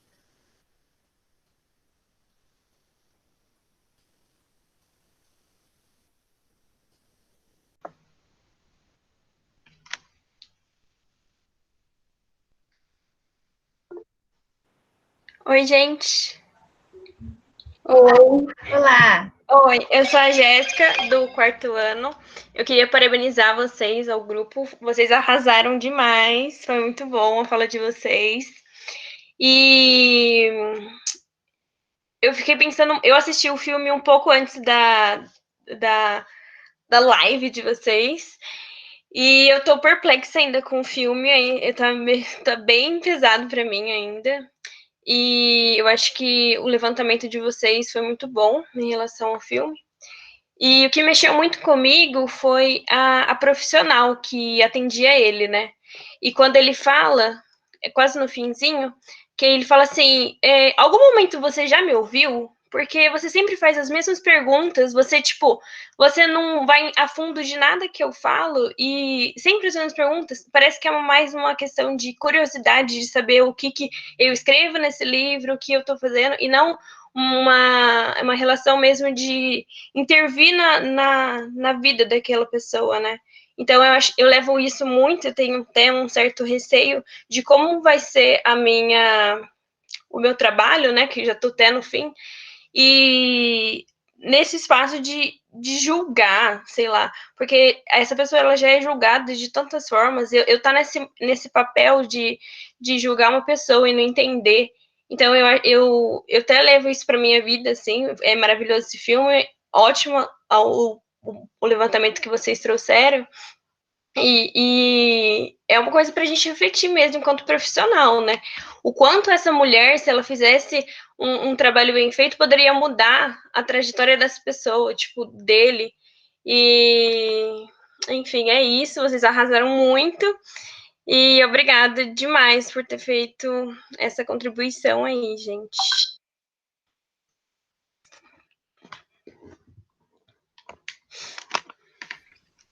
Bom, acho que eu vou comentar um pouquinho a respeito do que ela falou. Eu acredito que nessa cena, assim, para mim, o que eu tive, né, como... O que veio, assim, para mim, quando eu fiz a análise da cena, é que uma questão muito forte também é a questão da burocracia, né, que a gente tem. Então, eu percebo nela, é uma pessoa que, eu preciso preencher dados, eu preciso fazer perguntas, e então é isso que eu tenho aqui posto, sabe? E não trabalha essa questão da escuta, que acho que até é uma questão que, tipo, bate bastante pra gente enquanto assistente social, que é a questão da escuta terapêutica, né? E também a questão da... Eu esqueci a palavra agora, gente, me fugiu da cabeça.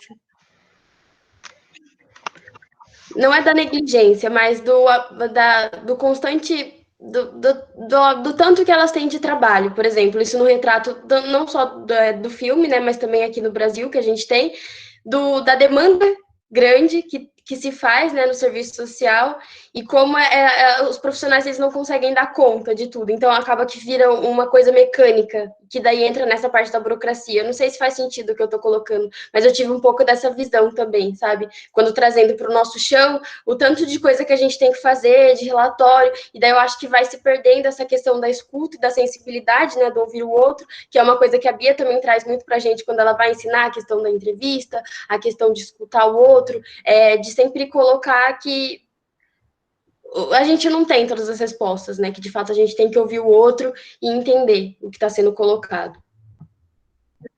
Eu acho também, complementando o que a Fernanda falou, é claro que a gente não está aqui para julgar que profissional o que área é, porque a gente não tem também essa identificação, né? E a gente também está falando de um outro lugar, de um outro país que trabalha com uma outra dimensão, né? Mas o que fica claro no filme é isso que a Fernanda falou, é a burocratização, ou seja, eu vou dificultar o máximo para acesso das pessoas aos direitos, é isso. E o dificultar passa por isso, essa burocratização, do corte das verbas, passa por permanecer as pessoas invisíveis, e aí a gente tem um lance do capital, o capital precisa deixar as pessoas invisíveis, porque ele tem muito a ganhar com isso, ele não quer a visibilidade das pessoas, ele quer a invisibilidade das pessoas, e aí é uma maneira que o capital tem, dentro da estrutura do Estado, da organização do Estado, é a burocratizar cada vez mais difícil para que essas pessoas permaneçam nesse lugar da invisibilidade. Portanto, isso é violência. Fato, né? Acho que é uma violência gritante aí, que é algo que a gente pouco discute, e eu não estou falando só para o serviço social ou para a psicologia, mas eu estou falando nas áreas que trabalham com o sujeito, que trabalham com a intervenção em si, o quanto a gente precisa discutir esta dimensão. Você trabalha para quem? Você trabalha para garantir ou para orientar o sujeito, ou para acessar, para facilitar o acesso do sujeito aos direitos, ou você trabalha em benefício dessa burocratização, dessa desumanização, desse capital? Claro que a gente tem uma autonomia relativa a isso, eu não vou discutir disso, mas acho que é uma pergunta que a gente precisa fazer. Mesmo com uma autonomia relativa que nós temos, nós precisamos saber, você trabalha e serve para quem? Você acredita em quê? Acho que essa é a primeira coisa que a gente precisa pensar e que a gente não discute. E também pensar que as nossas ações, muitas das vezes, elas são violentas. E como é que eu, que estou ali, um agente, que é contratado, é pago pelo Estado, e é pago para proteger as pessoas, vai violentar? Para pensar. Então, a gente precisa fazer uma autorreflexão enquanto profissional, enquanto categoria, e eu, de novo, estou ressaltando para todas as categorias que trabalham com essa intervenção direta. Agora, uma outra dimensão que o filme também nos revela, e que também é uma violência, que também é uma estratégia do capital, é a não preparação desses técnicos para essas situações. E aí eu quero agora pontuar, né? Aonde a gente vê a discussão da violência, gente?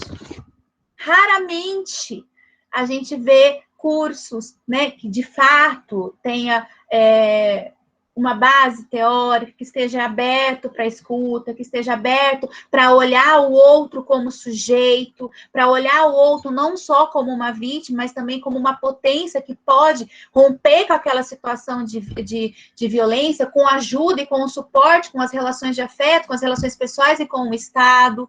Então, assim, quantos de nós, enquanto profissionais, temos acesso a isso? Quantos de nós estamos estudando isso? Quantos de nós somos capacitados para atuar nessa realidade? Somos pouquíssimas que somos preparadas para isso. A gente entra para fazer o atendimento, e eu estou dizendo de novo de várias outras profissões, com muito com a ideia do senso comum, né? Do senso comum, né? De julgar, de punir, né? É isso que a gente entra. Eu estou aqui como professora, eu vou julgar, eu vou punir, ou eu vou ser tecnicista, eu vou só preencher o documento, não me importa quem você é, não me importa que história você carrega, não me importa o que você sofreu, não me importa, né? Então, assim, nós não somos preparados para olhar a violência nessa complexidade da qual ela se dá. E isso é uma crítica que eu estou fazendo. Nós não somos. E somos poucos que estudam isso. E quando a gente vai estudar a violência, a gente tende a estudar uma faceta da violência. Por exemplo, vou estudar a violência contra a mulher, e eu fico só na dimensão da violência contra a mulher, que é muito importante, um exemplo. Mas eu não posso ficar só nessa faceta, porque essa violência contra a mulher, ela é um desdobramento de uma coisa muito maior, que eu preciso olhar, que eu preciso pensar, né? Então, a gente não tem isso para discussão, a gente tem poucos estudos, como eu disse no início, as coisas estão aparecendo agora, mas a gente também tem uma ausência dentro das profissões que trabalham com as pessoas que estão nessa situação, uma ausência de um conhecimento dessa totalidade, de uma ausência de não saber o que fazer. Porque enquanto é a pessoa que nos procura, que está numa situação de violência, ok, a gente vai acionar todos os processos possíveis e impossíveis de proteção. Mas minha pergunta vai, e quando é o autor de violência? Essa é uma pergunta. A gente parece que não sabe o que fazer, entendeu? Ou quando esse autor de violência, ele também foi vítima de violência, como é o caso do Coringa. Ele foi vítima de violência doméstica, ele foi colocado no radiador. Ele foi vítima de uma violência. Ele foi vítima, estou falando primária, depois foi do Estado, depois foi do manicômio, foi uma reprodução de várias outras coisas.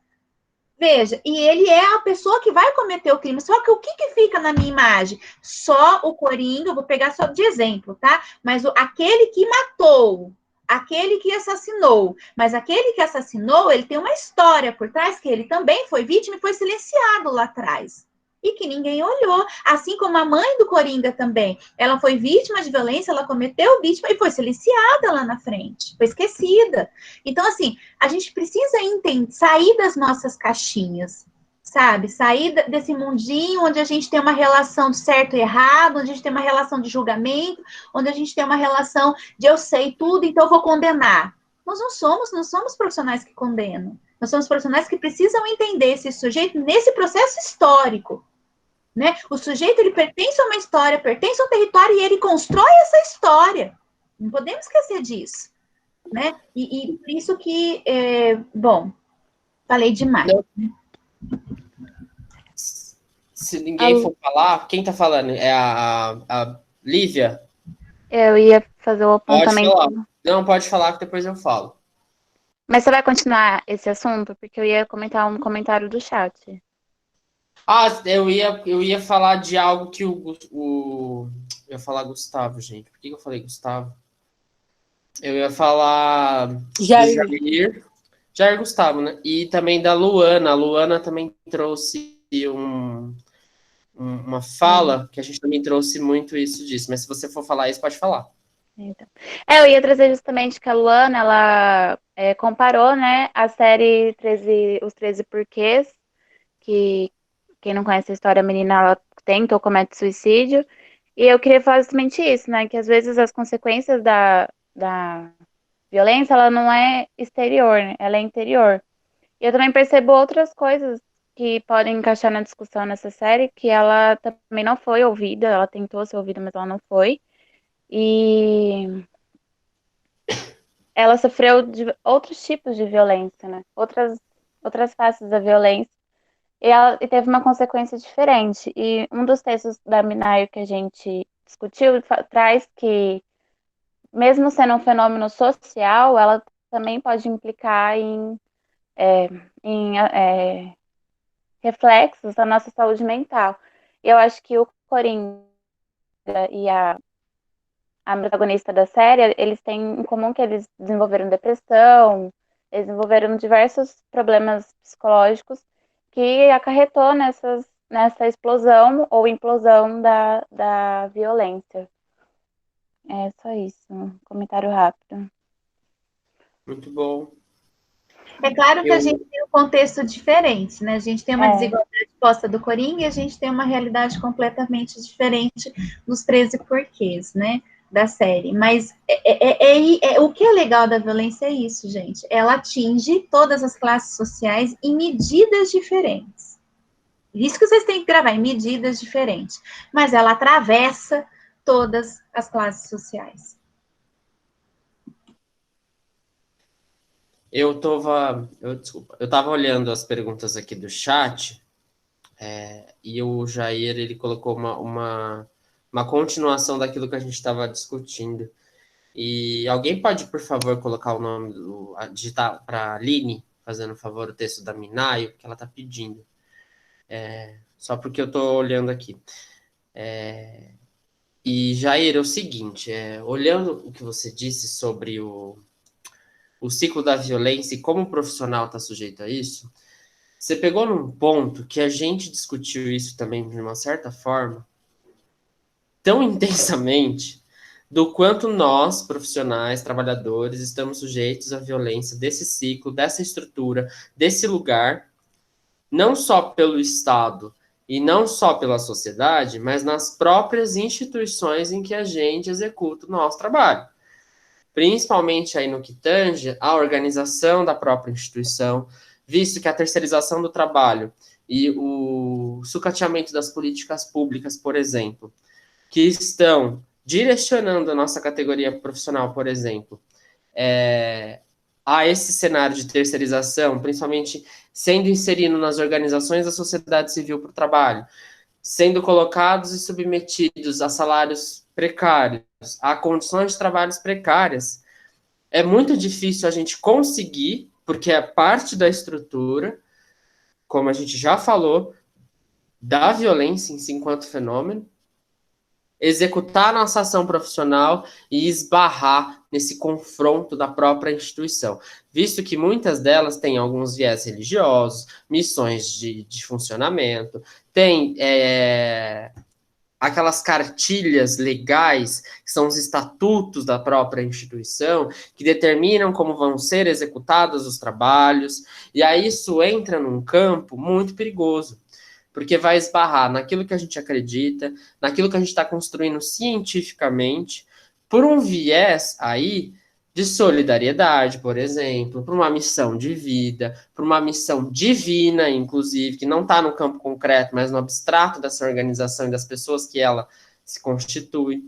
Então, são muitas coisas que a gente precisa, assim, pontuar, e que bom que você colocou isso, porque faz parte do nosso trabalho, faz parte do ciclo, da estrutura, que compõe o fenômeno, que isso transita por todas as áreas, que vai direcionar a nossa forma de trabalhar.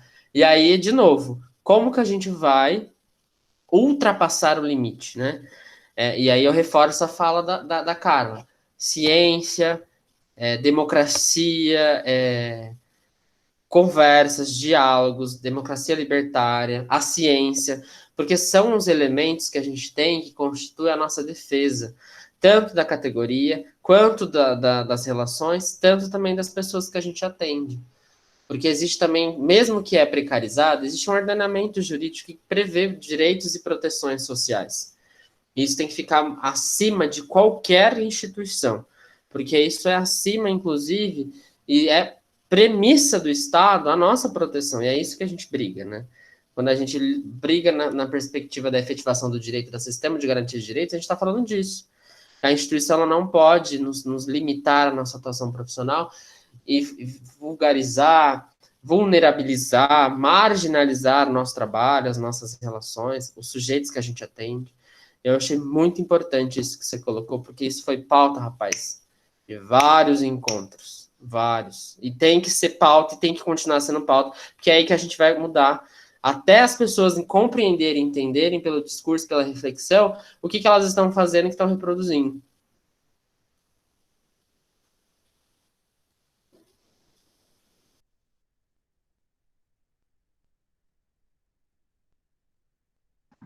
Tem mais perguntas, pessoal?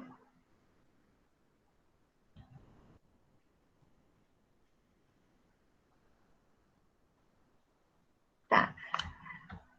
Então, acho que a gente pode já ir encerrando, né?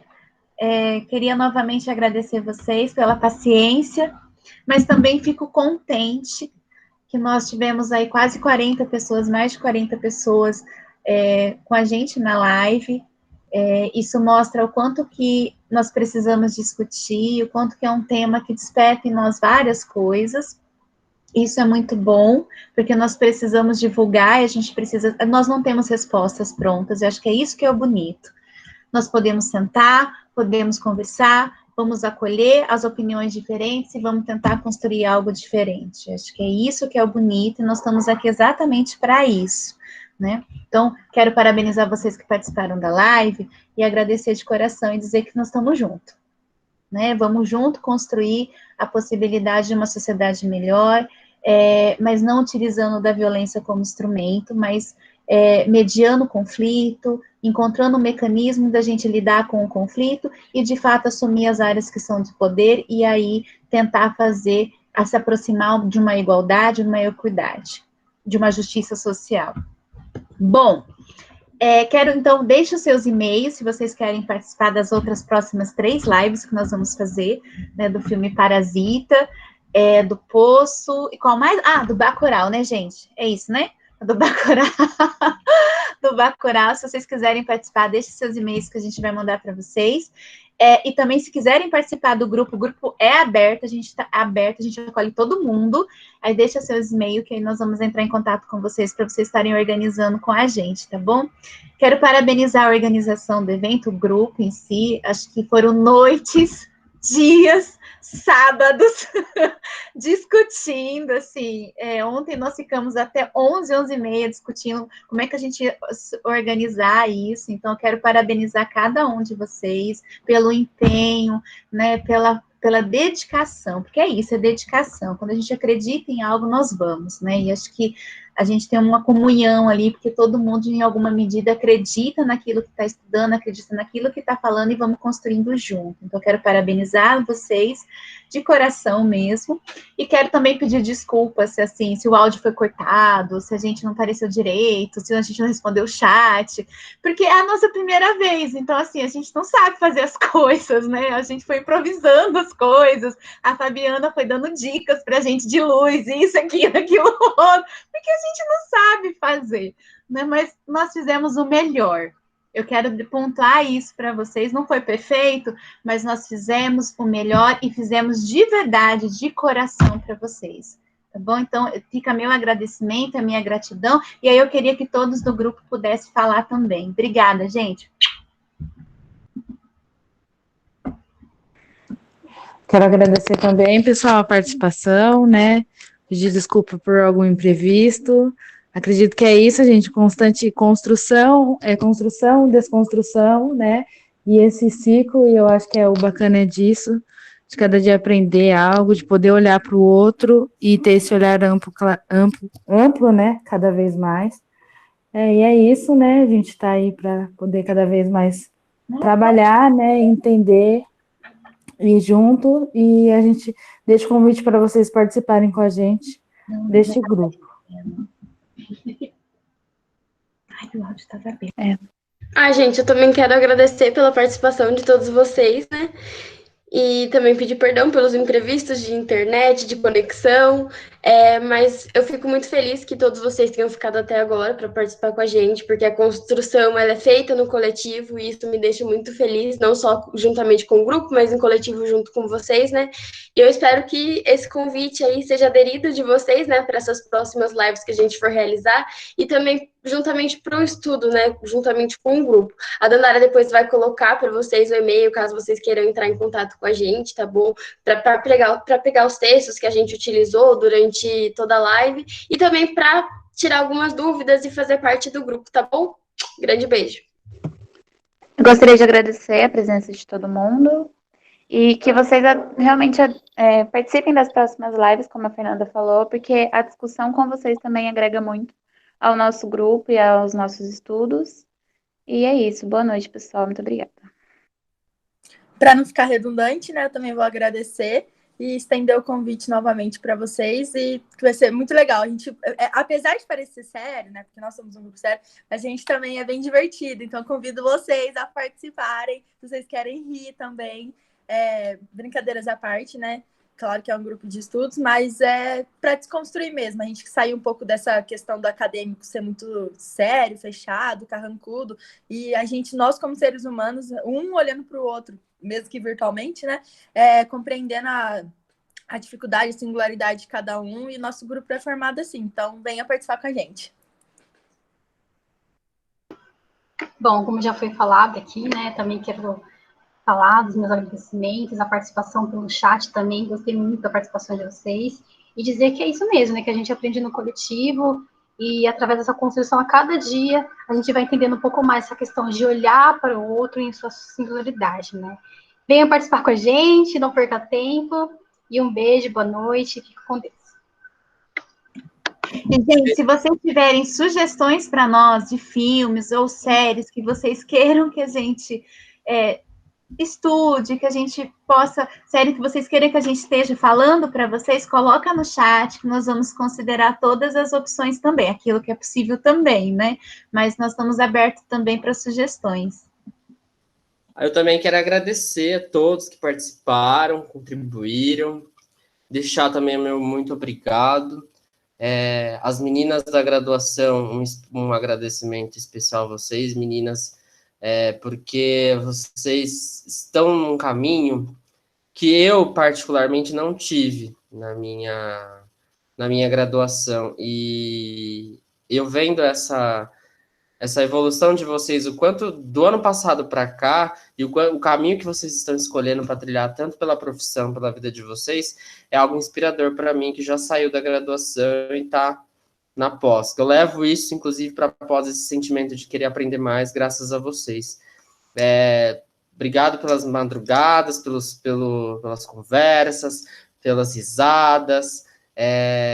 Eu e a Cindy, a gente está meio calejado aí por conta do trabalho, mas a gente tenta passar um pouco. A Carla nem fala, porque a Carla já é uma dinossauro.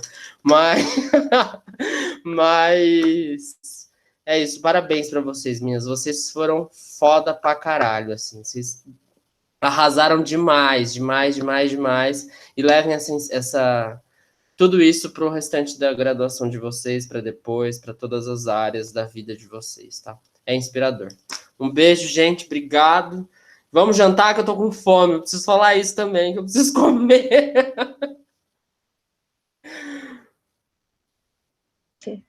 Beijo, tchau. Tchau. Coisa aqui.